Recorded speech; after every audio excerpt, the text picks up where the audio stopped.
প্রতি মিনিটে 105 জন মানুষ মারা যায়, এটা কিন্তু যুদ্ধ বিগ্রহ ছাড়া নর্মাল ডেথ।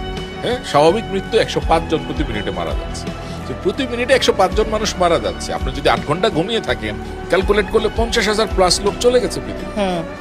আমরা এখনো জীবিত আছি, তার মানে হচ্ছে আল্লাহ পাক রব্বুল আলামিন আমাদেরকে আরেকটা সুযোগ দিয়েছেন to change the course of our life, আমাদের জীবনের দিক পরিবর্তন করে। আমি সেটার কৃতজ্ঞতা না করে সকালবেলা বলবো যে আমার এটা নাই, আমার ওইটা নাই, আমার এটা হইলো না, এই চাকরি করে কি করব। ভাই, তোমাকে যে একটা সুযোগ আল্লাহ দিয়েছে, অনেকের তো সেটাও নাই।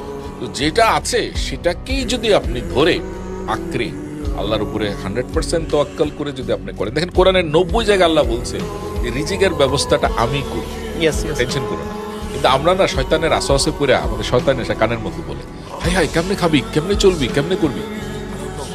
আমাকে যদি এখন ইনস্টিটিউশন জিজ্ঞেস করেন যে আসলে আপনি কি করেন, ফ্র্যাঙ্কলি স্পিকিং, আপনি যদি আমার বলেন যে আপনার কি, আমার কিন্তু কোনো মাস শেষ হলে কেউ আমার বেতন দিবে এমন কোনো ইনস্টিটিউট নাই। আমি teacher at university as long as I teach. I'm a trainer as long as I train. I'm a consultant as long as I consult. I'm a coach as long as I coach. এগুলো যদি না থাকে, I stand nowhere. আমি মোটেও bother